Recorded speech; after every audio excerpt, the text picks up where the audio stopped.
Hello, welcome to Movie Summaries. Today we are summarizing a 2019 horror and thriller movie called Black Christmas. Fair warning, there are spoilers in this summary. Enjoy, and be sure to subscribe to watch more videos weekly, and hit like. The movie is set at Hawthorne College, which was founded by Calvin Hawthorne in 1819. Calvin famously said that men possess formidable power, which can be further enhanced by proper education. Calvin is a well-celebrated figure, and the university has a bust made in his honor. It's December, and Christmas break is around the corner. A student, named Lindsey, is going home early for the holidays. While she's walking at night, Lindsey receives a creepy message from the university's founder himself. Someone using Calvin Hawthorne's name and picture for their profile. Lindsey notices a man on his phone, seemingly following her. She then gets a threatening text, and she begins to panic. Using her keys as a weapon, she turns around to confront the man, but the man is heading to some other direction. She breathes a sigh of relief when she notices a man wearing a Grim Reaper outfit. Lindsey freaks out and runs in the opposite direction. The man chases her, and she runs to a nearby home and frantically knocks on the door, calling for help. She takes a look back at the Grim Reaper wannabe and realizes that he's disappeared. Moreover, the homeowner finally answers the door, but to Lindsey's horror, another Grim Reaper opens the door and kills her with an icicle. The next day, a final year student, Riley Stone, prepares for her classical class. Although Riley likes to make people around her laugh, she's gone through some shit. You know that cliche saying, people with the brightest smile hide the deepest pain inside, something like that. Riley is an orphan, and she was attacked by a former fraternity president of DKO. A fellow student and sorority sister named Helena approaches her and compliments her on a performance she delivered during a college talent show 3 years ago. When Helena asks Riley how she was so brave and confident on stage, Riley gives her a bullshit answer. She takes out her hair comb that her sorority sister Bex gave her and claims that it gives her the strength and courage she needs. To Helena's astonishment, Riley gives her the lucky comb. After Helena leaves, Riley's friend, Jesse, who watched it all transpire, calls her out for trolling poor Helena. Jesse then asks Riley to wear a revealing red dress for the sorority's annual Christmas dinner, but the latter turns her down. Riley stopped wearing revealing clothes after she was attacked. During her last class of the year, Riley's professor, Gelson, targets her for some reason, but Riley brushes it aside. You know how some teachers target you, without really explicitly targeting you. Outside the classroom, Riley's friend, Chris, is gathering signatures for a petition to have Gelson fired from his job for refusing to teach books written by women. It seems Gelson was targeting Riley because of her friendship with Chris. Chris later asks Riley and another sorority sister, Marty, to sign the petition. At Riley's job at the college coffee shop, a nearby patron, named Landon, overhears their conversation and offers to sign the petition. He seems to have a crush on Riley and awkwardly leaves after getting his order. A frat boy named Phil approaches the girls on the counter to order an iced coffee. He deliberately brings up Riley's abuser, Brian's name, to make her uncomfortable. Chris splashes water on the a-hole's face and sends him away. Marty tells Riley that they can skip the show, but Riley assures her that she will be fine. Riley doesn't want to bail out because Jesse, Marty, Chris, and Helena are participating in the DKO talent show with a dance choreographed by her. The group arrives at the DKO fraternity for their performance and to get ready. However, Helena is missing from the scene, and Riley goes to look for her. As she's looking, Riley catches a glimpse of the strange recruitment ritual of the DKO fraternity. She notices a black goo leaking out of Caleb Hawthorne's bust, which the fraternity's current president applies on the new members. Cringe. The frat guys are also wearing a red costume, which low-key seems similar to the Grim Reaper's outfit from earlier in the movie. Riley then continues looking for her friend and finds Phil forcing himself on a drunk Helena in a room. Riley quickly intervenes and fends him off. After emptying her stomach, Helena comes back to her senses, and Riley sends her back home in an Uber. After learning that Helena left, Chris asks Riley to take Helena's place. Riley is initially hesitant, as her Brian is going to be in the audience, but Chris convinces her. The ladies take the stage and start their performance. Riley sees Brian in the audience and almost freezes, but the other girls give her the courage to continue. The girls blast Brian for attacking Riley and call out the awful assault culture at the fraternity through their performance. The performance produces loud cheers and some boos from the audience. The girls leave the show in high spirits. Landon approaches them outside and compliments Riley's courage.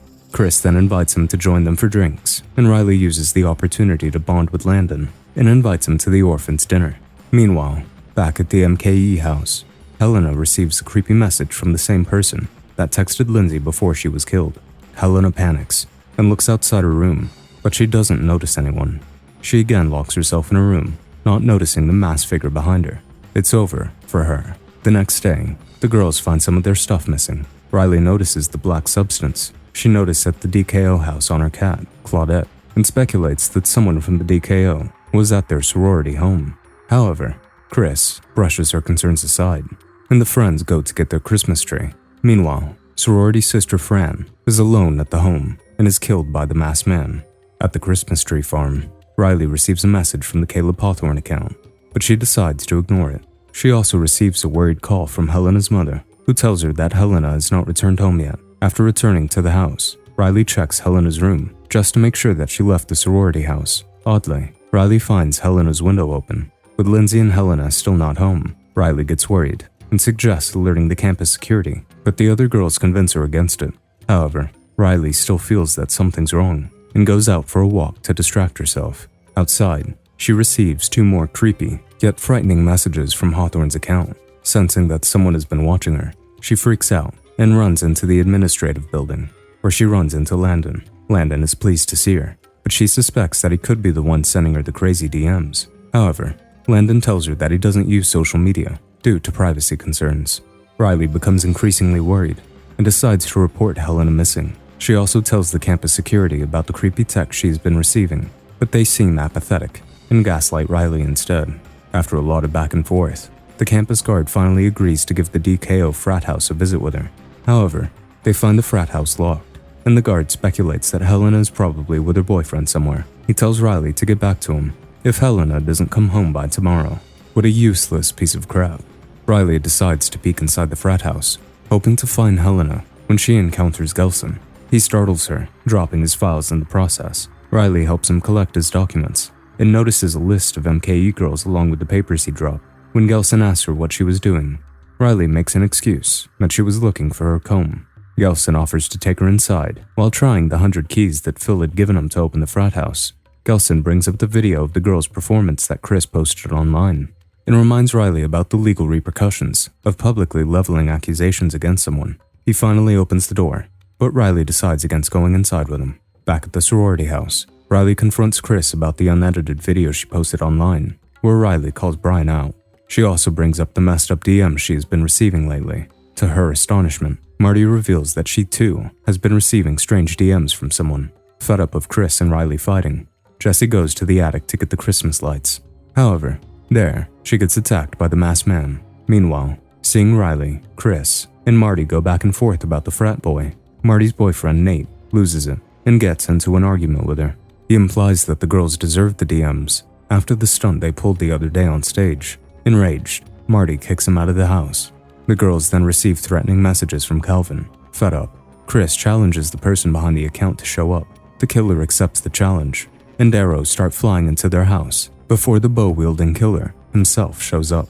One of the arrows injures Marty's feet. The girls freak out and lock themselves in a room, dropping their phones outside in the process. They quickly realize that they can't make it out alive without their phones, and Riley heads out to retrieve her phone.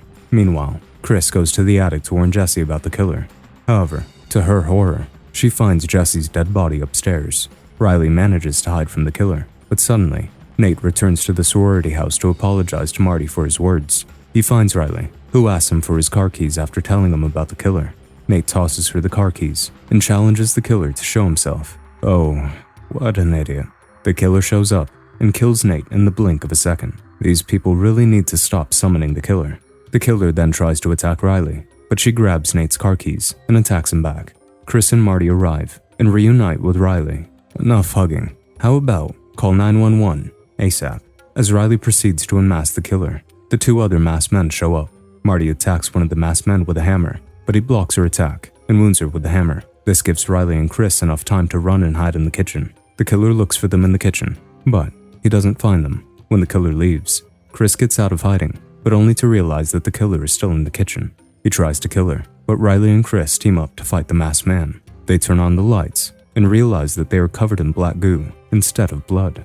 Puzzled, they unmask the killer, who Riley identifies as a DKO pledge she saw at the ritual. He has a strange look in his eyes. The pair escape in Nate's car, and Riley speculates that Hawthorne, who was known for dabbling in black magic, is responsible for the killings via his bust and the black goo it emits. Riley suggests that they should go to the DKO and get the bus that powers these subhumans. However, Chris turns down the idea and suggests that they should go to the police instead. Riley doesn't trust the police. This leads to an argument, and Riley heads to the frat house herself. On her way there, Riley encounters Landon, who is on his way to the orphan's dinner. Seeing her wounded and distressed, Landon asks her if she needs some help with anything, and she lets him come with her to the frat house. As Chris is driving by Lindsey's sorority house, she finds that the sorority girls are also being attacked by the DKO pledges and rescues them. At the DKO house, Landon breaks into the house and creates a scene to distract the frat brothers so Riley could break Calvin's bust. The plan works, and Landon soon finds himself surrounded by the boys, who order him to be a pledge. Meanwhile, Riley finds Helena alive in the frat house and rescues her. However, it turns out that Helena is collaborating with the frat brothers, and Riley is knocked unconscious by someone from behind. Riley wakes up to Landon being pledged into the fraternity. Gelson then reveals that when Chris had Calvin's statue relocated to the fraternity, the DKO boys discovered something magical hidden inside. Towards the end of his life, Hawthorne foresaw the threat posed by women, so as a precaution, the Master of Dark Arts left instructions on how to create an army of young men to take the power back. In the recruitment ritual, they read an incantation they found inside the bust, and the spirit of Calvin Hawthorne takes over the pledges, possessing them with supernatural strength and drive. The pledges then go on to attack those who step out of line, while those who are willing to be obedient like Helena are spared.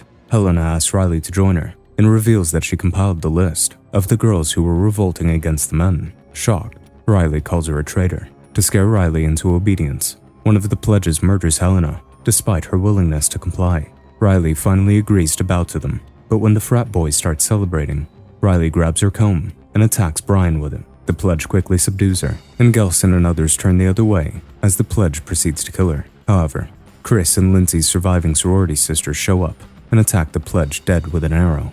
An intense battle follows, and amid the chaos, Riley attacks Brian and kills him. The frats eventually overpowered the women, but Riley smashes Calvin Hawthorne's bust, breaking the possession on Landon and the other frat brothers. Chris then sets Gelson on fire and escapes with Landon and the girls, locking the frat brothers inside and leaving them to burn to death. As the traumatized group watches the frat house burn, Riley looks on with newfound bravery. Hope you enjoyed our summary. Make sure to like, subscribe, comment, and turn on notifications so you can watch more videos weekly. Thanks.